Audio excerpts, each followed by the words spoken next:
Yeah. Tell me about the real kidnapping. So the first time I went to, it was not in the UAE, by the way. The UAE is incredibly safe. I'm a huge fan of the UAE, and we should talk about that because I know now it's the hottest thing in the world, and I have some guidance for your listeners who are thinking they're just going to get on a plane and get off and get handed bags of money from from the UAE. I mean, this was a lot less dramatic, amazingly. When the first time I went to Dubai with NYMEX. NYMEX is it was interesting. It's owned by the CMA. It was a critically important company. Like it was very sleepy. But when I joined, it was private. It wasn't even public at that time. And but it's critically important. It produces one of the two most important benchmarks in the world, the price of crude oil. And after 9/11, it was one of the first two businesses that the U.S. government wanted open. Like there were executives being flown over in military helicopters, like to open up the NYMEX. Because if you don't have, it's kind of why I chose exchanges as my entree into finance. Like they're incredibly cool institutions. Like they're the epicenter of all financial activity. Like if exchanges break down, if pricing breaks down, all of finance breaks down because you can't price anything. You can't. All loans go away. All equity values go away. And so I'm a huge fan of exchanges. I'm very romantic about them. So NYMEX was critically important. I traveled around the world for NYMEX. They would always send me around the world to these places, and they were always hyper cybersecurity sensitive. And my first time to the Middle East, I came back, and this was back in the days where you plug your computer into a LAN in the hotel. I came back, and the CIA and FBI visited the NYMEX because we had a DDoS attack against our website, and they traced it to my laptop. And they couldn't figure out exactly where, but it was somewhere in my travels. They weren't sure if it was when I went to China, UAE, but they said somebody basically ghosted your laptop when you plugged it into the LAN, and they hijacked it, and they used it as part of a DDoS attack against the NYMEX's website. And again, this elevated to like the DOJ level, like because this is a critically important institution. And so we had meetings with the CIA, and they took my laptop, and they interviewed me, and they were like trying to figure out what was going on. And then when we started doing the deal in Dubai, there were folks who were just not that excited about it. They were just this if you think about it, like, and this is why I think the UAE was so prescient and so forward thinking, and I give credit to the NYMEX guys as well. Exchanges are the epitome of capitalism, right? There's nothing more capitalist than a free market to set the price of something. It is the exact opposite of autocracy, of dictation by fiat. For the UAE back then, again, 2002, to say, we are going to allow a Western capitalist mechanism, the Westernist capitalistic of mechanisms, to price crude oil, of all things, was really extraordinary. Economic-wise, it was a small. They were putting $1 billion hotels every day back then. Like it was nothing. This was like $125 million equity deal. It was peanuts to them. But they understood the critical importance. I remember when the delegation came over, and I took them to the floor of the NYMEX, which back then was pre-electronic trading. It was just guys screaming and yelling, like the movie Trading Places. Yeah, it was filmed on the floor of the NYMEX, actually. Oh, right. Yeah, the movie was filmed on the floor there. That was the commodities exchange. Orange juice. Yeah, we had an OJ, the COMEX. Please tell, we've got this ongoing thing where basically Danny hasn't seen any good films. And he's got this fucking terrible taste. He always recommends films, but they're on their shit. Please tell me you've seen Trading Places. Well, I think part of the problem is I never remember the films I've seen, but I'm pretty sure I've seen that. Eddie Murphy. Yeah, He's the homeless guy. I think I've seen it. You've seen it, haven't you? Yeah. Yeah. Forgive him. The two films to learn about finance, The Big Short and Trading Places. That'll cover everything. You're good. Yeah. Yeah. So Danny only just saw Back to the Future. Oh no! It wasn't that bad. I watched Back to the Future 2 though on the way here. It wasn't that bad. Is that how you just described it? Why do you think it's really good? It's like, are you similar age to me? Yeah, mid 40s. Yeah. But Back to the Future 2 was terrible. So I don't know. That's fair. Have you seen Back to the Future 2 recently? No, but I'm picturing it in my head, and I know it'd be cringy. It didn't age well. Yeah. So the thing was, when we had Back to the Future, brilliant. Yeah. Back to the Future 2 was set in the future to us at the time. So you're like, the hoverboard. Wow. Yeah, the hoverboard. They wear cool clothes. Now when you look at it, it's like, we never dressed like that. And it just didn't, it hasn't aged well. And it was based in like 2015. Yeah. Dumb. Whereas Back to the Future, the first one was set in the past. So it's historically correct because they wore the clothes that people would have worn at that time. And I think that's right. I think Terminator and Terminator 2 have a similar issue. Yeah, and the Jaws movies, like jumped off a cliff, right? So just ignore the derivatives and just go back to commodities. Just ignore the derivatives and go to the spot. Yeah, right. That's where the action is. Yeah, Jaws is the same though. Like I I don't mind that movie, but just the special effects are terrible. Like you The can't. first Jaws is brilliant. Still But brilliant. we used to like camp back then. Like, understand, like the cheesy bad special effects were part of the charm. Yeah. Think But of were it- they? But were Yeah, they think of cheesy like at the early time? metaverse? Our movies were like early metaverse, right? It's clunky. But like you kind of see the potential, and the clunkiness is part of the charm. I think the thing about Jaws is it's not about when you see the shark. The tension's Yeah. when you don't see the shark. Yeah. Yes. Dun. Yeah. That's the tension, and Yeah. I think Spielberg was a master of that. He Yeah. absolutely killed it. And believing that a shark would follow from New York to the Bahamas, Yeah. which was the premise of Jaws 4, I think. Yeah. So it's the I've, suspension of I've disbelief. definitely not seen Jaws 4. I mean, Jaws 2 is kind of interesting. Then it was like Jaws 3D. Yeah.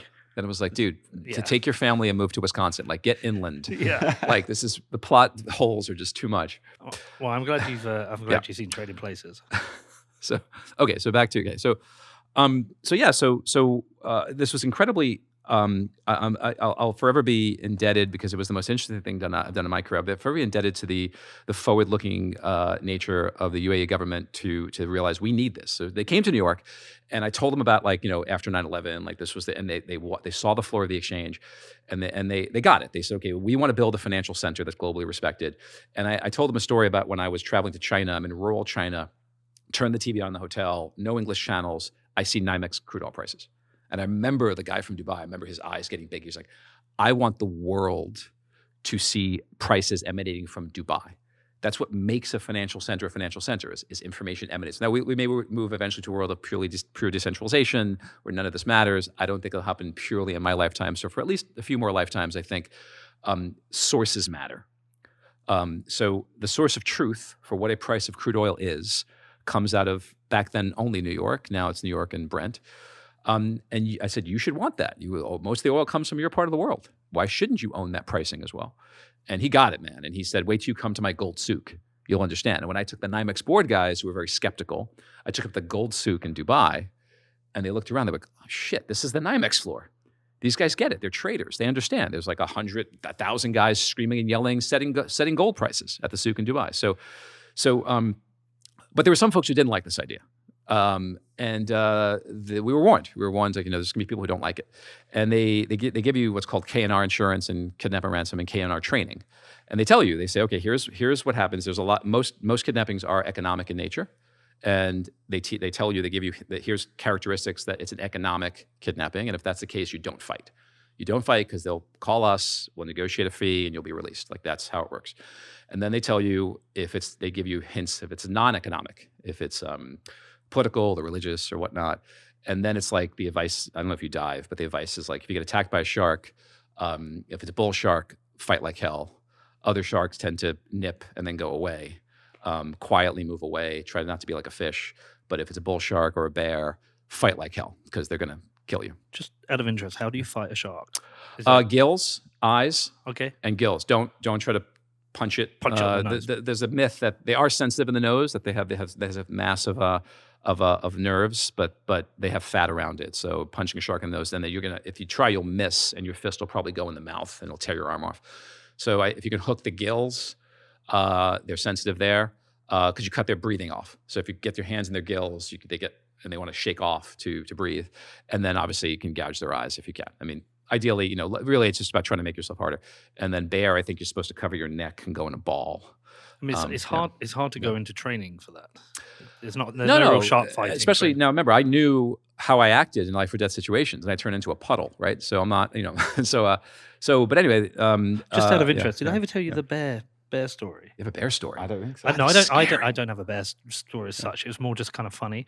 So when I was out in Canada, I was like on my own, traveling around and just going for walks and checking stuff out. And there was like signs for warnings of bears. And so my mate was out there. I was like, "How serious is this?" It's serious. Bears find people, and they will attack and they'll kill. I was like, "Oh shit!" He was like, "But this is what you need to do." And I might get it the wrong way around, but he said, if it's a black bear, you have to stand up and be loud and noisy. I think that's right. And if it's a brown bear, cover you have up. to cover up into a ball. I was like, okay. So he said, just one warning: black bears can be brown, and brown bears can be black. I was like, what the fuck do you do with that then? I think I think the proper position is to bend over, put your head between your legs, and kiss your ass goodbye. I really think that's kind of it. I think we tell ourselves these things to make ourselves feel like we're in control. The reality is, if a raccoon attacked you, like there's a decent chance it's taking you down. Connor jumped up with a cockroach last night, the size of my thumb. Let out a little. I get it, man. I get it. The ones here fly. The ones here scream. fly. At least in New York, they stay on the ground. In Miami, you go to squish it, and it can fly up in your face. So you had the right instinct.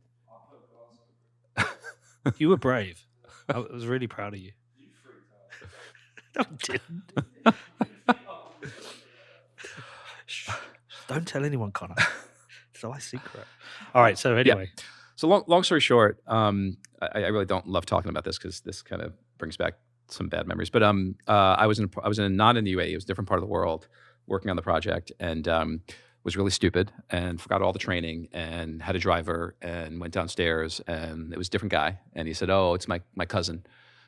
He couldn't make it," and like an idiot, I got in the car and was on my BlackBerry. That's how long ago it was, and wasn't paying attention, and all of a sudden we were not in the city anymore. And I was like, where are we going? And he said, shut up. And it became real very, very fast. The rest of the story, that's actually the most exciting part. The rest of the story was like shockingly, I was very, very lucky that it was the former type, and it was a ransom negotiation with the K&R company. And they knew exactly what they were doing. There were some signs that I was going to be okay. I saw women. I was in the Middle East. I saw women. So that indicated I was not in a being, they teach you about if they trade you to increasingly rural places and there's no women, not a good sign. So there were women, and there were other people. I was in like a village. So it was an indication, and the other people were seeing me and were seeing them with me. And they just kept me in a room. They did show me a weapon to say, don't do anything stupid. But I wasn't beaten. They fed me. I wasn't spoken to in a way. They didn't ask questions about the project. They didn't ask questions about my beliefs. So everything, the training was actually really, really good because it kept me from doing something dumb, which would have been the only way I think I would have gotten hurt in that situation. And you don't sleep. At least I didn't sleep. And they also give me lots of tea, which has a lot of caffeine. that tea, and yeah, this is all in the book that guy wrote about me. And I want to say 36, no, maybe 48. About 48 hours later, there was one point where they came in. And they were like, "You need to make a phone call." They got the only thing they got angry was I think they just weren't. They were negotiating. Like I'm not a big shot. So like there was the company was negotiating, and I guess they got frustrated with the negotiations. They came in at one point and they handed me a phone, and they were like, "You need to call someone who loves you. And you need to tell them that this is serious." And that was the part where it went from like surreal, I can't believe this is happening, but hey, everything's happening the way I was told it would happen. And that's a good sign, to it was a brief moment where I was like, wow, that's like, because honestly, Peter, like what I was thinking was, I have people who love me, but I don't have anyone who can write. At that point in my life, I had no one who could write a huge check. So I'm thinking, okay, if a loved one calls the insurance company, they're not going to give a shit. I'm sure they get that all the time. So really what that guy was telling me was, you better call someone who has a lot of money. And I didn't know anyone who lots of money. I guess I could have called the chairman of the NYMEX, but I didn't feel at that point in my life anyone cared about me enough to write a huge check for me. And so that was the only moment that I was like really wound. But then it was weird. He left, and then somebody else came in like 10 seconds later and said, "Give me the phone." Like obviously that guy who did that wasn't supposed to do that.